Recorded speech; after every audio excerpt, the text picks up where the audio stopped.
بسم اللہ الرحمن الرحیم۔ پچھلی بار ہم نے مولانا مودودی کے فکر میں ایک تضاد اس طرح دیکھا تھا کہ ایک طرف تو وہ ان کے دو بنیادی اجتہادات ہیں کہ اسلام ایک مکمل خود انحصاری نظام حیات ہے، اور نمبر دو یہ کہ وہ مغربی علمیت اور تہذیب کو جاہلیت خالصہ کہتے ہیں اور اس کو مکمل طور پر رد کر دیتے ہیں۔ لیکن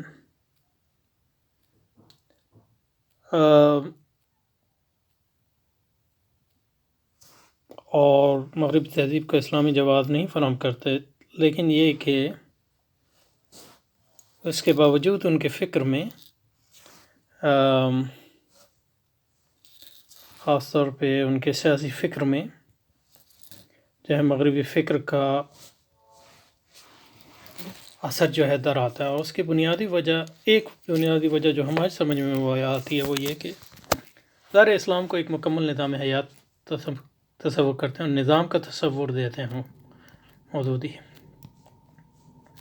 اس کی وجہ یہ ہے کہ اسلام بطور نظام کے استعمال نے ختم کر دیا، یہی وجہ کہ اس نے اس پہ زور دیا۔ تو علماء یہ نہیں سمجھے، وہ سمجھے کہ یعنی مطلب انہوں نے کوئی اسلام کی نئی تشریح کی ہے، ایسی بات نہیں تھی۔ ظاہر ہے کہ جو چیز خطرے میں آپ اسی پر زور دیں گے اس وقت۔ اور دوسری بات وہ جو کرتے ہیں جاہلیت خالصہ جو ہے مغربی تہذیب،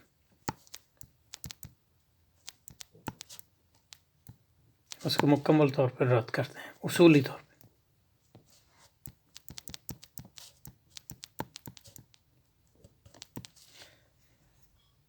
لیکن اس کے باوجود جو ان کے فکر میں مغربی نظام سیاست، جمہوریت اور جمہوری طریقہ کار کا ایک جسٹیفیکیشن، ایک توجیہ ملتی ہے، اور پھر ان کے جو مریدین تھے جیسے خورشید صاحب کی بھی بات کریں گے، انہوں نے اور خرم مراد صاحب نے سوشل سائنسز اور اکنامکس کی اسلامی توجیہ پیش کی۔ تو اس کی بنیادی وجہ یہ ہے کہ وہ ان کے فکر میں وہ سمجھتے ہیں کہ لبرلزم، جدیدیت، یہ ہے فلسفے، اور جو مغرب کی گمراہی ہے وہ ان فلسفوں کو قبول کرنا ہے۔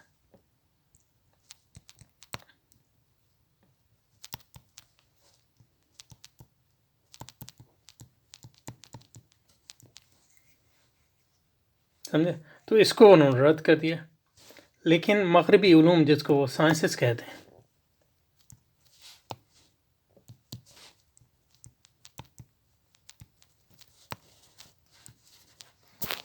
چاہے وہ نیچرل سائنسز ہوں یا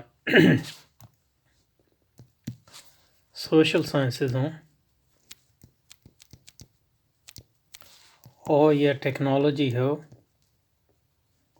اس کو ویلیو نیوٹرل سمجھتے ہیں۔ ویلیو نیوٹرل کا مطلب یہ ہے کہ اس کو بطور آلہ سمجھتے ہیں، جیسے کہ منطق، لوگ کہتے ہیں کہ منطق ایک آلہ ہے، تو اس سے کوئی غرض نہیں ہے منطق میں آپ کی کہ اس کو جو ہے مسلمان بھی استعمال کرتا ہے، اس کو کافر بھی استعمال کرتا ہے، اسی طرح ٹیکنالوجی کو بھی مسلمان بھی استعمال کرتا ہے، فزکس کو کافر بھی، اور فزکس کو مسلمان بھی، کافر بھی، سوشل سائنسز کا بھی یہی حال ہے۔ لیکن یہ بنیادی غلطی ہے، اور یہ غلطی جو اہم اس میں حاصل ہے وہ سوشل سائنسز میں، کیونکہ سوشل سائنسز بدیہی طور پہ جو مغربی سوشل سائنسز ہیں ان میں دو بڑی جو ہیں، اور یہ تین بڑی، اکنامکس، پولیٹیکل سائنس اور سوسیولوجی،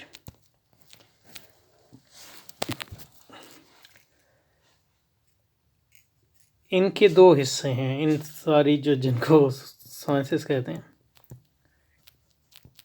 ان کے دو حصوں ہیں۔ ایک تو ان کے بنیادی مفروضات،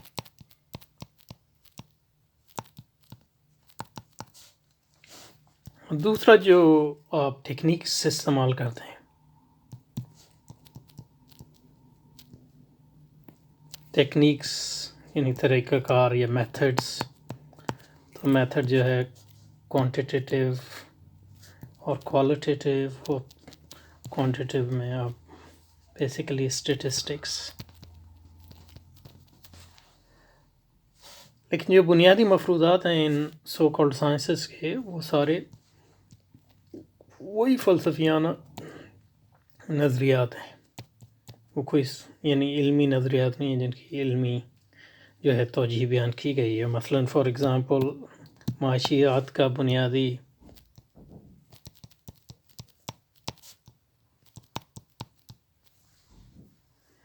مفروضہ یہ ہے کہ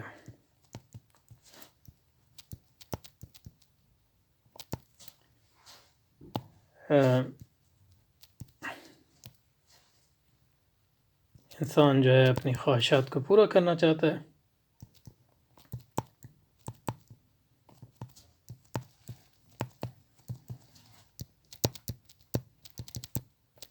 اور وہ خواہشات لامحدود ہیں،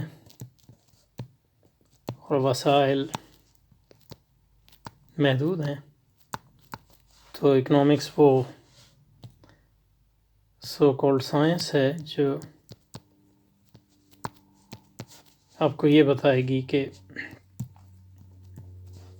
اس اسکیرسٹی یا کمیابی میں لوگ کس طرح جو ہے معاشی اور سیاسی تنظیم کریں کہ ان کی جو لامحدود خواہشات ہیں وہ محدود وسائل کی بنیاد پر حل ہو سکیں۔ تو اس میں پھر آپ کو پورے جو ہے اس پہ نظریے کھڑے کرتے ہیں سپلائی اور ڈیمانڈ کے، اور کیسے پرائسز فکس ہوتے ہیں، اور پھر اس میں ٹیکنالوجی آتی ہے وغیرہ۔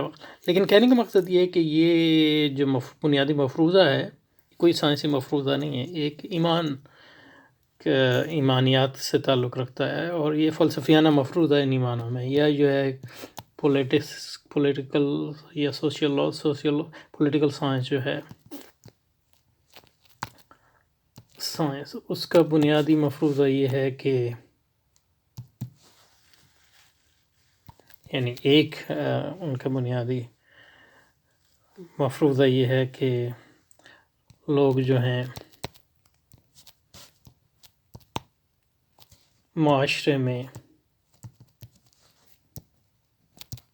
اکٹھے ہو کر اس لیے رہتے ہیں تاکہ وہ مثلاً اپنے وسائل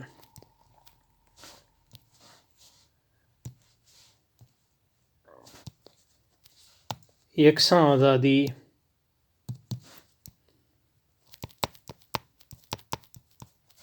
کو میکسیمائز کر سکیں، یعنی، اور دوسرا یہ کہ وہ اپنے وسائل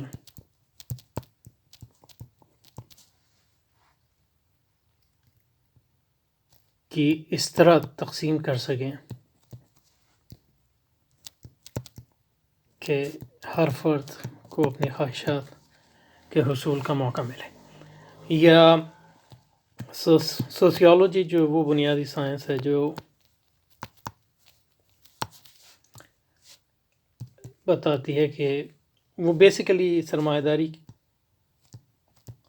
داری کی ایک عقلی توجیہ پیش کرتی ہے، اور ایک سرمایہ دارانہ معاشرے کو جو معاشرتی اور انفرادی مسائل ہیں ان کو حل کرنے کی کوشش کرتی ہے، تاکہ جو ہے سرمایہ داری جو ہے وہ ایک مستحکم نظام کے زیادہ سے زیادہ عرصے تک جاری اور ساری رہ سکے۔ تو کہنے کا مقصد یہ ہے کہ یہ جو سوشل سائنسز ہیں یہ بیسکلی انہی فلسفیانہ مفروضات پر قائم ہے۔ اس لیے مسئلہ یہ ہے کہ انگلستان کی یونیورسٹی میں تھوڑے یعنی 20 سال پہلے تک جو ہے اکنامکس جو ہے وہ فلسفی کے ساتھ ہی پڑھائی جاتی تھی، اور آج بھی، اور اس کا مطلب یہ ہے کہ مورل سائنس کے تحت آتی تھی۔ یعنی اخلاقیات. یہ مطلب آدم اسمتھ جو ہے وہ یعنی سرمایہ داری کا ایک بہت بڑا مفکر ہے. تو وہ ایک فلسفی تھا اور منطق پڑھاتا تھا، فلسفہ پڑھاتا تھا ایڈنبرا یونیورسٹی میں. اس نے پھر جو ہے کتاب لکھی ویلتھ آف نیشن، لیکن اس کی بنیادی جو کتاب ہے وہ تھیوری آف مورل سینٹیمنٹ ہے، جو ویلتھ آف نیشنز کی بنیاد فراہم کرتی ہے. تو کہنے کا مقصد یہ ہے کہ یہ مولانا مودودی یہ چیز نہیں سمجھتے کہ یہ سائنسز نہیں ہیں. اور سب سے بڑے ان پر جو اثر ہوا ہے اس کا یہ ہوا ہے کہ سب سے پہلے یہ مطلب یہ کہ انہوں نے جو ہے جمہوریت کو ایک پروسیس کے طور پر اور ایک انقلابی لاہ عمل کے طور پر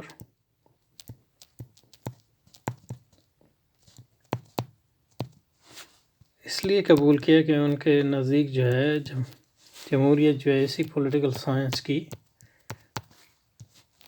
اختراع ہے، اور اس کی بنیاد جو ہے علمی ہے اور اس کی بنیاد فلسفیانہ نہیں ہے، اور ویلی نیوٹرل ان معنی میں کہ اس کو ہم اسلام کے سانچے میں ڈھال سکتے ہیں. تو یہ جو ہے بیک گراؤنڈ ہے. پچھلی بار ہم نے یہاں تک یہ بات کی تھی.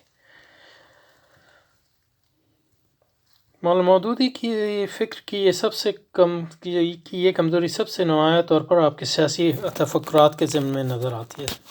اسلامی جدیدیت کے پیش رو مثلا حالی اقبال، محمد علی جوہر کی طرح مولانا مودودی بھی اسلامی سیاسی تاریخ کو شک کی نگاہ سے دیکھتے ہیں،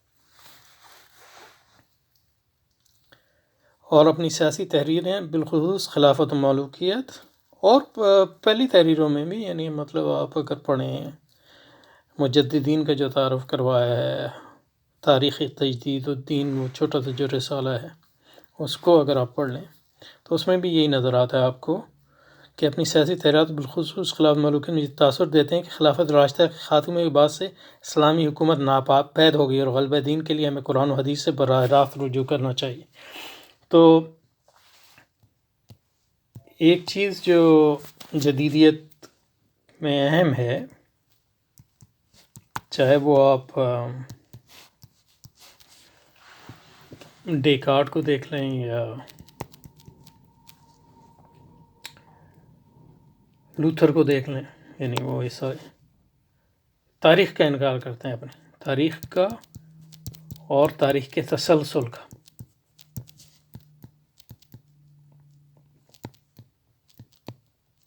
ایک بریک ہے،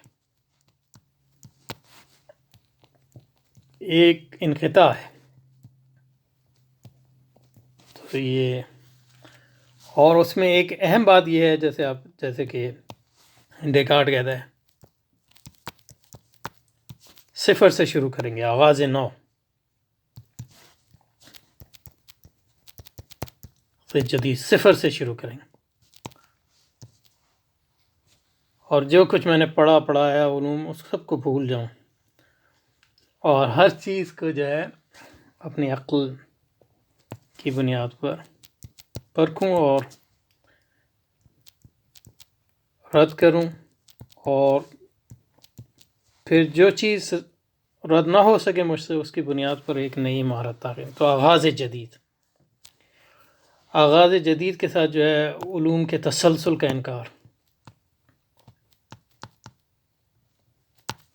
مثلا یہ کہ ارسطو پر تنقید، اور ارسطو کی تنقید کا مقصد کوئی یونانی اس تہذیب پہ تنقید کا مقصد نہیں تھا، بلکہ اس کا مقصد یہ تھا کہ ارسطو جو ہے عیسائی تعلیمات اور عیسائی علمیت کی ایک ارسطو کی جو تعبیر تھی، جیسے کہ تھامس اکوائنس نے کی تھی، وہ ان کے علم کلام کا ایک جزو لا ینفق تھا. جیسے ہمارے علم کلام پر بھی کبھی ایک حد تک وہ جزو لا ینفق ہے، تو اس کو مکمل طور پہ اس نے رد کر دیا اور کہا کہ میں شروع سے آغاز کرتا ہوں صفر سے. اور اس میں اس نے جو میتھڈ استعمال کیا وہ ڈاؤٹ کا. لیکن اس میں اہم بات یہ ہے کہ تاریخ کا تسلسل، جو علمی تاریخ کا تسلسل کا انکار کیا، اور جو علوم تاریخی طور پر رائج تھے، ان سے صرف نظر کر کے اس نے ایک نیا علم ایجاد کیا صفر سے، اور ایک نیا طریقہ کار ایجاد کیا صفر سے. تو جب آپ کوئی چیز صفر سے شروع کرتے ہیں تو پھر آپ پہ وہ پابندیاں نہیں ہوتی ہیں، اور وہ جو تاریخ بھی آپ پر لاگو کرتی ہے، اور جو تاریخ کا تسلسل بھی آپ کو لاگو کرتا ہے، اور علوم کا تسلسل بھی جو ہے آپ کو لاگو کرتا ہے. تو ایک بالکل اسی معنی میں آپ اس کو جدیدیت کہتے ہیں کہ اس کا. اسی طرح آپ لوتھر کو دیکھیں جو ایک عیسائی مفکر ہے، لیکن لوتھر کے فکر میں بھی دیکھیں تو وہ کیا رد کرتا ہے. وہ کہتا ہے ہر عیسائی کو بائبل کی تشریح کا حق ہے، اور اس نے کہا اس کی بنیاد اس نے رکھا ہے عیسائی آزادی، اور آزادی ہے کہ ہر عیسائی جو ہے عقل کی بنیاد پر بائبل کو سمجھے. نا وہ جو چیزیں وہ رد کر رہا ہے اس میں لوتھر، وہ کیا کہہ رہا ہے؟ جو عیسائی علمیت کو پورا رد کر رہا ہے. عیسائی علمیت جو علوم بھی تھے، یعنی ان کے تفسیر کے، کلام کے، اور یہ بھی ارسطو کا بڑا مخالف تھا انہی بنیاد پہ، کیونکہ عیسائی علمیت اس پہ بنیاد، اور عقل محض کی بنیاد پر. اور وہ جو یونیورسل چرچ تھا کیتھولک چرچ سے، اس سے علیحدہ ہو گیا، اور اس نے ایک نیا چرچ بنایا صفر سے. اب ظاہر ہے ایک بار جب وہ شروع کرتے ہیں تو پھر اس نے، وہ ظاہر ہے کہ ہر ایک کو تو اس نے حق نہیں دیا وہ اس کا تشریح کا، لیکن یہ کہ کہنے کا مقصد یہ ہے کہ اس نے پھر ایک نئی بنیاد رکھی. اور جب بنیاد آپ نہیں رکھتے ہیں تو وہ عیسائی علمیت اور جو عیسائی معاشرت اور عیسائی روایات ہیں ان کے آپ تابع نہیں ہیں، اور آپ جس طرح چاہیں اس کی بنیادیں رکھتے ہیں ایک نئے طریقے سے. تو کہنے کا مقصد یہ ہے کہ جدیدیت آتی تبھی ہے جب آپ تاریخ کا انکار کرتے ہیں، اور تاریخ کے تسلسل کا انکار کرتے ہیں.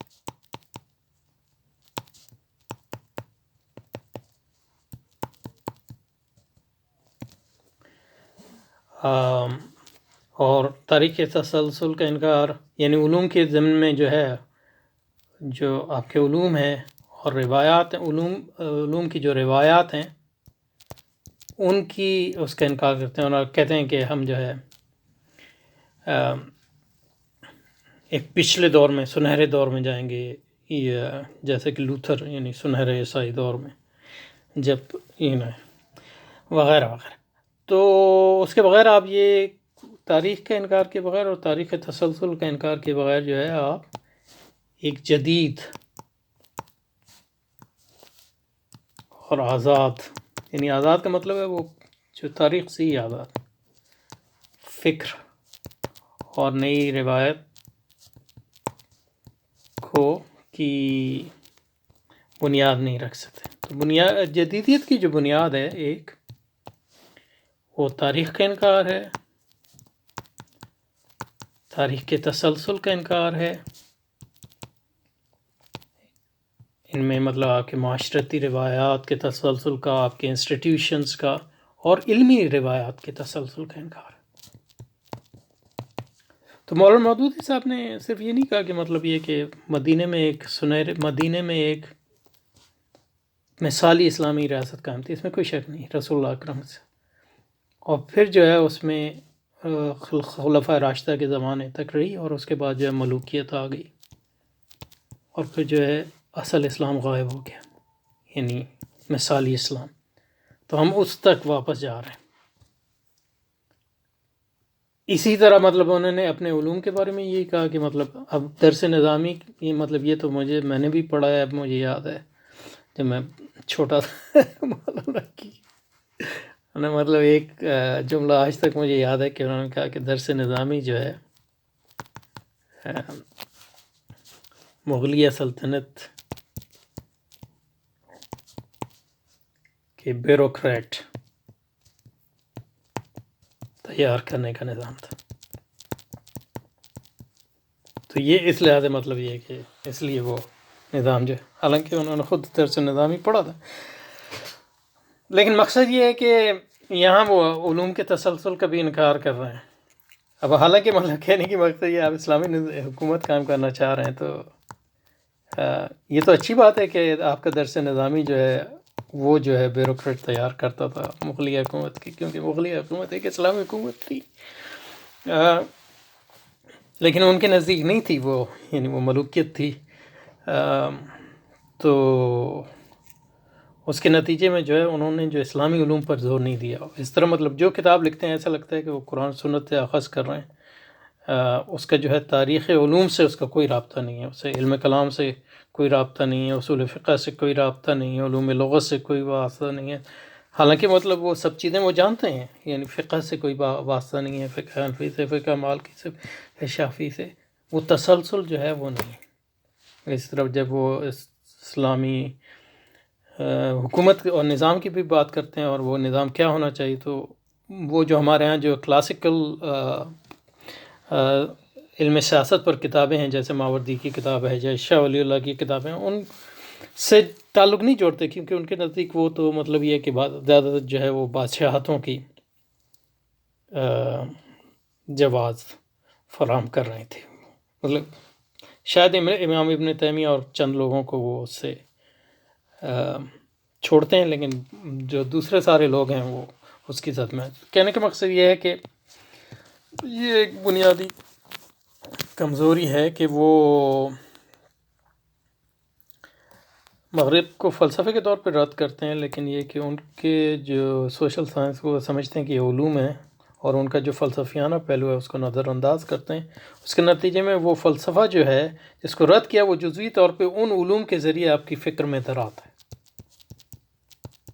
تو اس لیے آپ کی سیاسی فکر میں جان لاک کا بہت بڑا کردار ہے. اب دیکھیں گے، یہ نہیں بناؤ بگاڑ جیسے پڑھ لیں اور پھر اب بناؤ بگاڑ پڑھیں اور لاک کی سیکنڈ ٹریٹس پڑھیں، تو آپ کو ایک جزوی تطابق ملے گا اس میں. اور اس میں جو ہے پھر وہ تاریخ کے تسلسل کا انکار، اور تاریخ کے تسلسل کے انکار کا مقصد یہ ہے کہ مطلب یہ ہے کہ ہم یہ نہیں کہتے کہ تو ہمارے ہاں رسول اکرم کا دور جو ہے مثالی دور ہے، ٹھیک ہے، وہ تو بہت چھوٹا تھا، 13 سال 10 سال حکومت رسول پاک کی. پھر خلافت راشدہ، یہ سنہری دور ہے. لیکن یہ مثالیت جو ہے، آئیڈیلزم، یہ بھی مطلب یہ ہے کہ مغرب سے آیا ہمارے ہاں، مطلب یہ کہ پروگریس کا نظریہ اور دنیا میں جنت بنانے کا نظریہ. ورنہ آپ دیکھیں کہ مطلب جنگ صفین میں، یعنی خلافت راشدہ ہمارا جو دور ہے، اسی میں جنگ صفین بھی ہوئی نا. تقریباً 80,000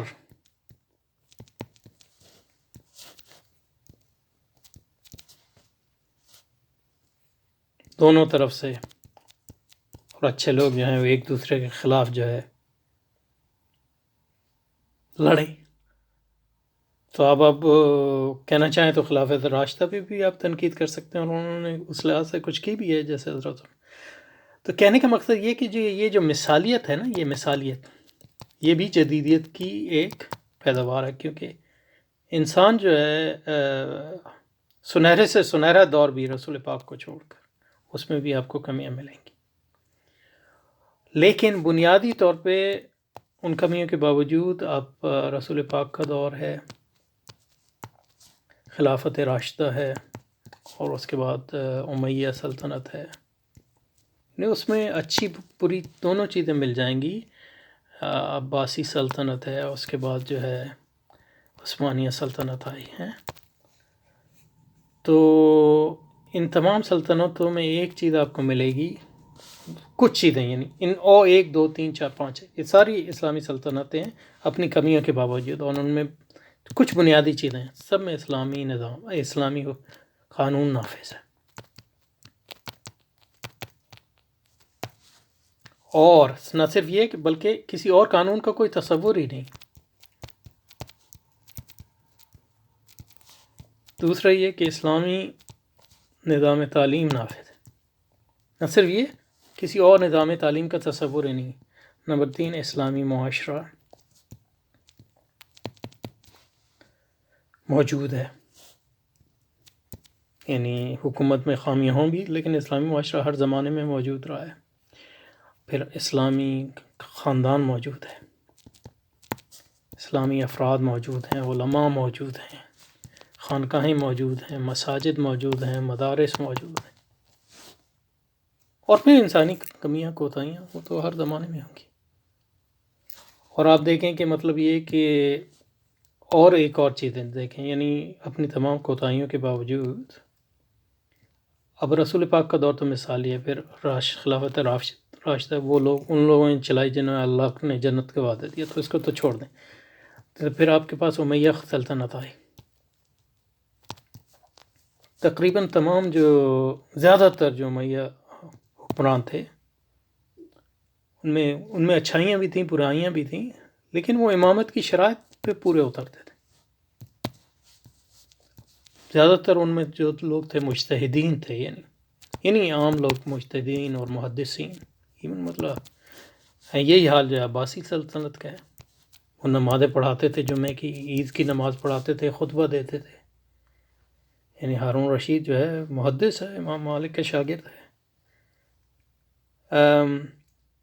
صرف مطلب بعد میں مطلب عثمانیہ سلطنت کے وقت آیا کہ وہاں مطلب بادشاہ وہ علماء نہیں رہے، تو انہوں نے پھر شیخ الاسلام اپنے مقرر کیے۔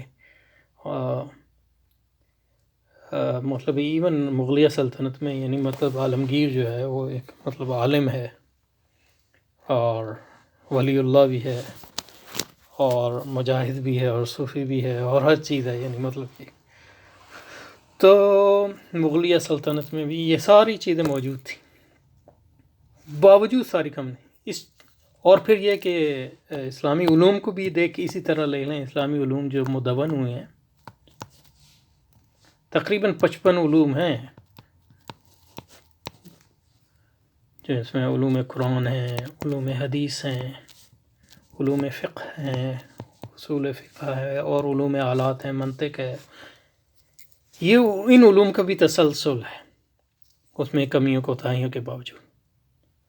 تو کہنے کا مقصد یہ ہے کہ جو انقلابی کام ہے وہ مغربیت کا رد کر کے اس تسلسل سے، یعنی تو اس تسلسل سے ایسے ہی جڑے گا کہ مثلا اگر ہم پاک و ہند میں کام کر رہے ہیں تو مغلیہ سلطنت کے ذریعے اور جو باقی مطلب غوری اور ترک سلاطین آئے اور اس کے بعد عثمانی ان کی روایات ہو، اس کے ذریعے ہی ہم جائیں گے، ہم جمپ نہیں کر سکتے مدینہ۔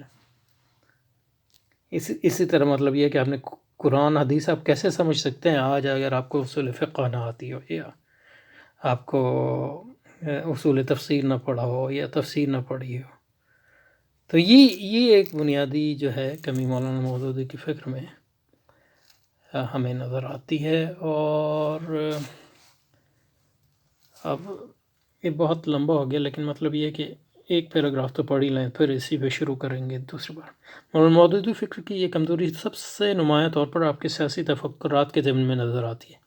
اسلامی ماڈرنزم کے پیشرو حالی اقبال جوہر کی طرح مولانا مودودی بھی اسلامی تاریخ کو شک کی نگاہ سے دیکھتے ہیں اور اپنی سیاسی تحریرات بالخصوص خلافت و ملوکیت میں یہ تاثر دیتے ہیں کہ خلافت راشدہ کے خاتمے کے بعد سے اسلامی حکومت ناپید ہو گئی ہے اور غلبہ دین کے لیے ہمیں قرآن و حدیث سے براہ راست رجوع کرنا چاہیے۔ اسلامی سیاسی تاریخی روایت سے صرف نظر کر کے قرآن اور حدیث کے مطالعے سے ایک ایسا ماڈل دیا جا سکتا ہے جو کامل اسلامی ریاست کے خد و خال کی نشاندہی کرے۔ یہ مولانا مودودی کا یعنی ماڈلنگ یہ ماڈلنگ بھی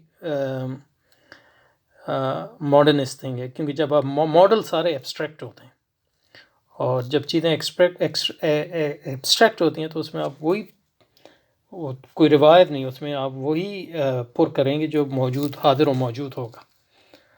تو ماڈلنگ جو ہے وہ اس چیز کا نسخہ ہے کہ آپ اپنے حاضر کی ایک اسلامی جواز پیدا کریں۔ تو اسلامی سیاسی تاریخی روایات سے صرف نظر کے قرآن اور حدیث کے مطالعے سے ایک ایسا ماڈل لیا جا سکتا ہے جو کامل اسلامی ریاست کے خد و خال کی نشاندہی کرے۔ مسلم ماڈرنزم کے پیشراؤں کی نظر میں یہ ماڈل اندلس تھا مولانا مودودی کی نظر میں یہ ماڈل مدینہ ہے۔ ویسے تو مجموعی اسلامی تاریخ اس معروضی ماڈل سے دور ہونے کی تاریخ ہے۔ اس طرح آپ پڑھتے ہیں تاریخ کو، یعنی ساری اسلامی سلطنتوں کو وہ مدینہ کے ریاست کی مختلف پرتوں نہیں سمجھتے، بلکہ اس کو اس سے دور ہی سمجھتے ہیں۔ تو مولانا مودودی کی نظر میں یہ ماڈل مدینہ ہے۔ ویسے تو مجموعی اسلامی تاریخ سے معروضی ماڈل سے دور ہونے کی تاریخ ہے، لہذا اب ہمیں اسلامی تاریخ روایت کو پس پش کر کے ایک ماڈرن مدینہ یا ماڈرن اندلس تعمیر کرنا ہے۔ تو مولانا مودودی کے نزدیک ماڈرن مدینہ اور اقبال اور ان لوگوں کے نزدیک ماڈرن اندلس۔ یہ ماڈرن مدینہ اور ماڈرن اندلس انہیں غیر اقداری ذرائع یعنی فزیکل اور سوشل سائنسز کو استعمال کر کے تعمیر کیا جا سکتا ہے، جو آج تمام انسانیت کو میسر ہیں۔ ظاہر ہے کہ یہ ہماری تاریخ کی یہ تعبیر بالکل لغو محمل اور غلط ہے۔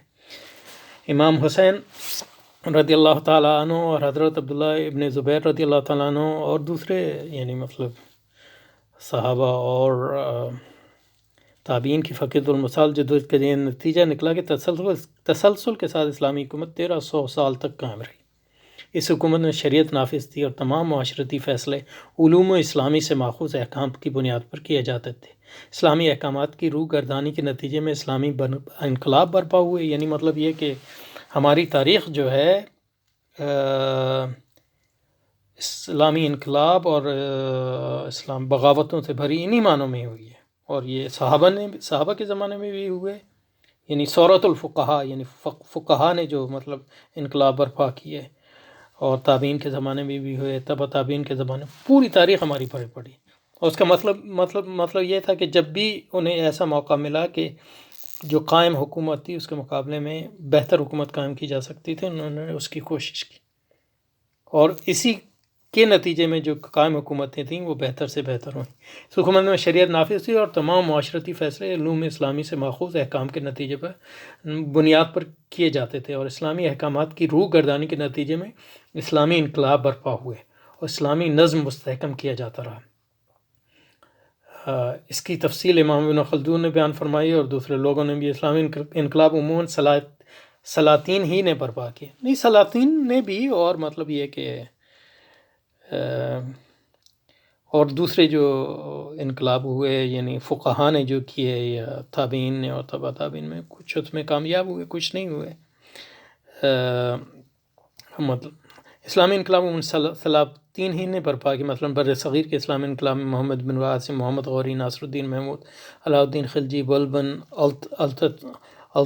التمش، شیشہ سوری، امام عالمگیر، حافظ فضل رحمت خان اور سید بادشاہ رحمہ اللہ کے اسماء گرامی شامل ہیں۔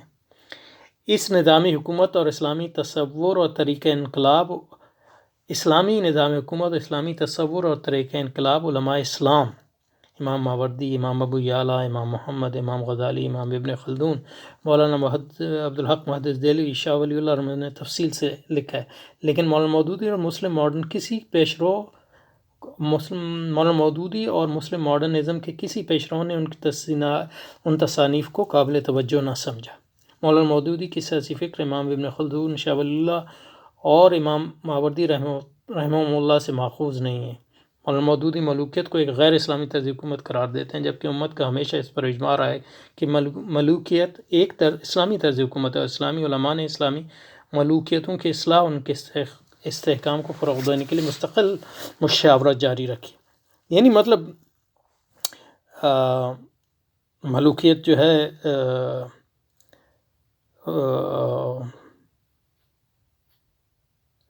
خلافت راشدہ کے سطح کی چیز تو نہیں ہے، اور خاص طور میں وراثتی ملوکیت، لیکن یہ ہے کہ وہ ایک اسلامی، وہ بھی ایک مدینہ کا پرتو ہے۔